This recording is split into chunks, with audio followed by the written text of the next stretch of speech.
What's up, everybody? It's Conger Live. Welcome back to the channel. If you're new here, consider subscribing for more TMNT Mutant Madness content. Today we're going to be looking at the Metal Fight Hero Economy event that's coming up, where you have a chance for a 5-star Metalhead, and we'll also be taking a look at the sneak peek of next week's Power Boost in Dimension Clash. What mutation characters are there? Let's go get into it.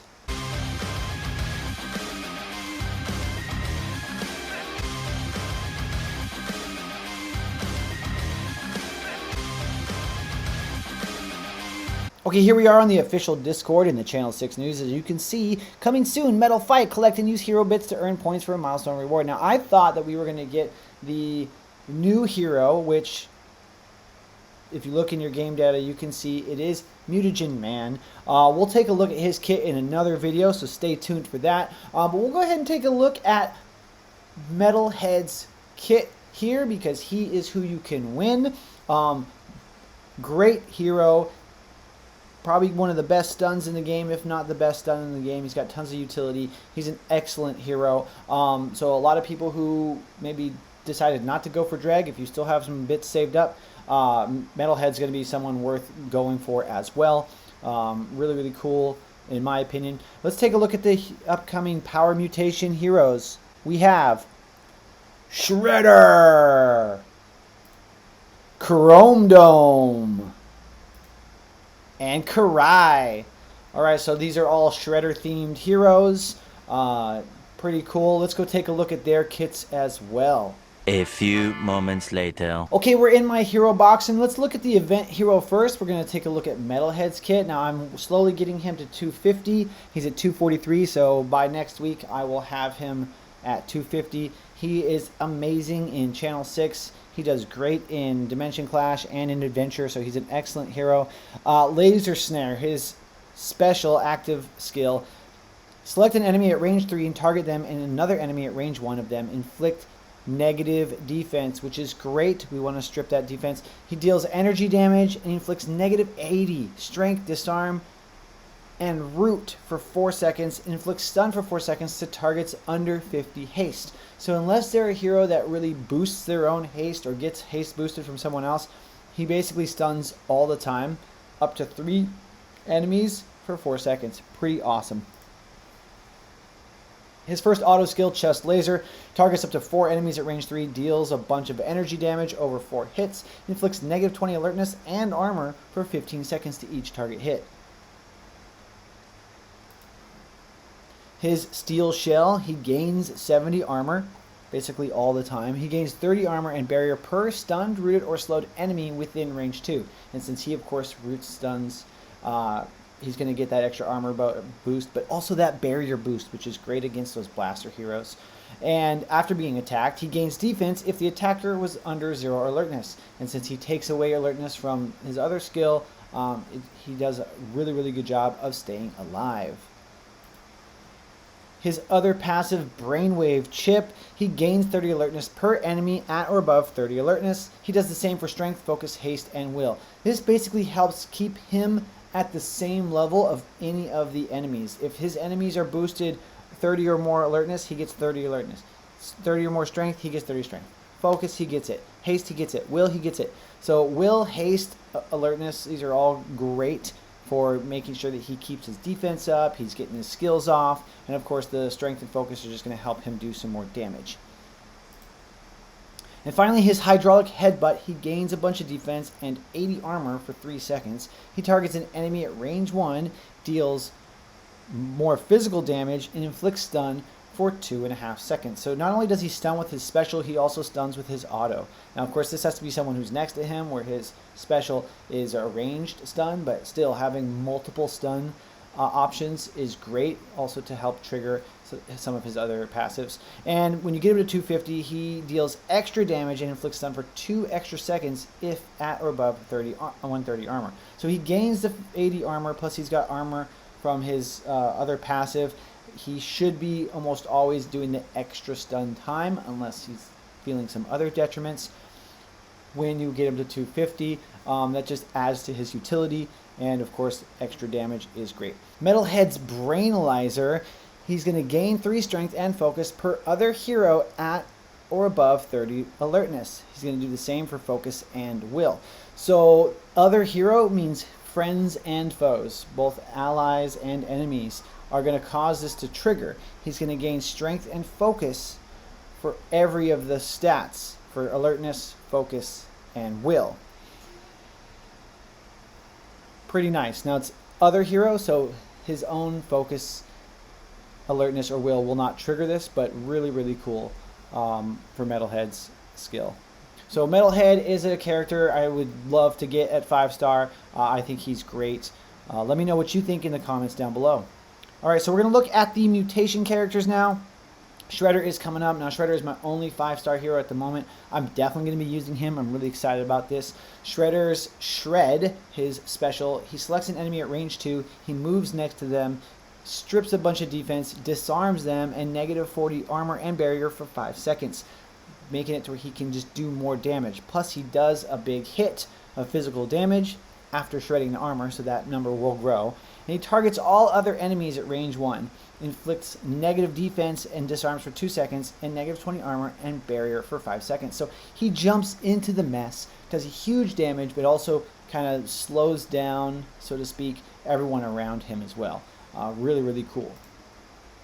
His Claw Fury auto skill targets an enemy at range 1, deals some physical damage over 4 hits, and inflicts damage over 4 seconds. This damage over time is excellent if you have other characters that like damage over time, like say Muckman. We're probably not going to be using Muckman this week, just throwing him out there as an example. Inflict extra damage over 4 seconds, that damage over time, per strength and per negative armor of the target. So that damage over time can really boost the more strength he has, and of course any armor that you can take away from the enemy. His first passive bladed armor, he gains 30 armor, and when attacking after being attacked at range 1, he deals physical damage and inflicts damage over 4 seconds if above 10 armor. So he's going to inflict damage over time back as long as he has more than 10 armor. He should with this passive, unless of course he's getting his armor stripped from some other source. His other passive, Foot Clan Usurper, at the start of combat, it inflicts negative 10 armor, barrier, alertness, and will for 30 seconds to all enemies. This helps you get an advantage early on. Those 30 seconds matches don't usually last much longer than that, if longer than that at all. So really nice to get just that extra detriment to the enemy. Finally, Get Them, his second auto skill, targets the enemy with the most allies within range 1 of them. Inflicts negative 100 alertness and negative 30 will for 10 seconds. Target all allies within range 1 of the target and give them 30 haste and 15 strength for 6 seconds. So this is basically, he's telling the boys, get them, right? And so whatever that target is, anyone who's around that is going to get these great bonuses. We can't forget his equipment skill. Shredder's helmet gives him 30 armor, and all enemies at range 1 get negative 9 will. So just helps him with his survivability, and once again slows down the enemy from using their specials. Okay, the second mutation character is Chrome Dome. Mine's only at 3 stars, so I'm not sure I'm going to be using him this week. I know a lot of people in Exquisite have him at 5 stars, so they're really excited about using him. He does have a really good kit. He gains 170 armor for 2 seconds with Disintegrator, his active skill. He targets an enemy at range 2, moves next to them, deals energy damage, inflicts stun for 3 seconds. Then he targets all other enemies at range 1 of them, that initial target, and he deals energy damage to them, and deals extra damage and inflicts stun for 2 extra seconds to targets without defense. Now because it says extra seconds on the stun, I don't think it's going to stun the targets at range 1 because he doesn't initially stun them, but I could be wrong. He could also inflict 2 seconds of stun to those other targets if they don't have defense. If anybody knows the answer to that or has seen some testing, let me know in the comments down below. His first auto skill, Ground Punch, he gains defense, targets all enemies at range 1, and deals a bunch of physical damage, and inflicts negative 30 strength and focus for 5 seconds, really reducing the amount of damage those enemies can put out. His first passive, Chrome Ally, he gains 40 armor, gains 30 extra armor if not stunned, rooted, or slowed, and he gains 30 barrier if at or above 50 armor. So he's getting tons of survivability from this passive. His second passive, Shredder's Rogue, when attacking, deal energy damage, not a lot, but a little extra. After attacking, gain +2 strength for 15 seconds if the target was under 10 armor. So any way you can strip armor from his target, you're going to help him stack some strength, give him some extra damage output. And finally, his Robotic Fury, his second auto skill, he's gaining 45 haste and 30 strength for 7 seconds. He's going to target an enemy at range 1, deal physical damage over 3 hits. Of course, at 250, if you get him that high, you're 4-star or 5-star, you can get him there.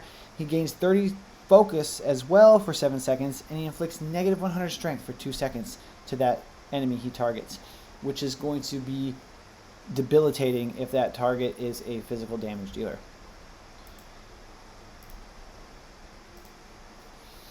Chrome Dome's Chrome Sword, he gains 0.3 strength and focus per armor while not disarmed. He has lots of ways of boosting armor, especially with his special. That's just going to help boost his damage output. Really, really great opportunity for him to get some extra damage there. And last and possibly least favorite of these 3 mutation heroes is Karai. Haven't seen Karai do very well on mutations in the past. That's why we moved her down, and Lotus has been a better option, but you know, Lotus, they get mutated together often. But with Karai, this is what you get. Her cut through, she gains some defense. She gains extra defense per haste, so she really likes to have that haste. Select an empty tile at range 5, so it's a long dash, moves there, targets all enemies in between. Strips some defense, takes away 90 alertness for 3 seconds. Inflicts negative extra defense per haste. Once again, we want that haste to get her to do some more damage, take away more defense, or to gain more defense and take away more defense. And then target the last enemy in between, deal decent amount of physical damage, and deal extra damage per haste. Her Slice and Dice auto skill, she targets an enemy at range 1, deals some physical damage over 4 hits, and extra damage per negative armor on the target. So we want her to take away armor from her targets. I think, what was it, Chrome Dome and Shredder both like that as well. So maybe if we have someone that takes away armor, put that on this team with these 3. When attacking, inflict negative defense, deal extra damage if not within 1 range of any allies. That doesn't make sense. How can she attack if she's... Oh, allies, not enemies. Okay. So if she's all alone, she does extra damage. And she deals extra damage to targets under 0 armor. So once again, we want to strip their armor to really get the most out of her. She wants haste, and she wants the enemies to have no armor. She gains 20 alertness if she's not stunned, rooted, or slowed. And after an enemy within range 2 uses a skill, she gains some defense if her alertness is above 10, which most of the time it should be. So she should be having a little extra survivability in that sense, but it's not a lot. At 225, after an enemy within range 2 uses a skill, she gains 5 haste for 10 seconds if alertness is above 10 and haste is under 100. So this is going to help feed that haste that she really likes for her special to get the most out of it. I don't really like that it's capped at 100, but maybe because with 10 seconds, if there's enough capping, it would be too powerful. But based on how she is now, I don't see her too powerful at all. Of course, anyone that gives out haste would be helpful for Karai, like Leonardo or Renette potentially. And her Shuriken's auto skill targets up to 3 enemies at range 3, deals physical damage over 3 hits on separate targets. Inflict negative 40 alertness for 5 seconds to each target hit. Sometimes the way these skills are written, she can hit the same target multiple times, but she cannot. So, but to take away the alertness, decent. They're not going to be able to gain much defense. Not amazing though for an AoE. And then at 250, if you invest that much into her, she's going to inflict negative 5 armor for 20 seconds to each target hit. And once again, she likes to strip armor. Shredder and Chrome Dome also like armor being taken away, but only 5 negative armor. Now it is for 20 seconds, so if this skill can trigger often, we could see that kind of stack up and make a difference. But I just don't know if investing that much ooze into her for 250 makes the skill worth it. What are your thoughts? Let me know. Can't forget her swords. After attacking, gain 2 strength for 20 seconds. Inflict negative 12 armor for 20 seconds to targets above 10 armor. So this is actually really cool to like round out her kit. This equipment skill is probably better than the rest of her kit put together because of how it benefits her and how it might benefit the others in this week's mutation. Once again, not sure if it's good enough to really make her viable. Let me know. Are you going to be using Karai in the comments down below? So that's it, everybody. We've taken a look at Metalhead, who's in the next Hero Bit Economy event, Shredder, Chrome Dome, and Karai. We'll be taking a look at Mutagen Man in another video. So make sure you subscribe and like the video for more content. Let's game smarter. We'll see you in the next video.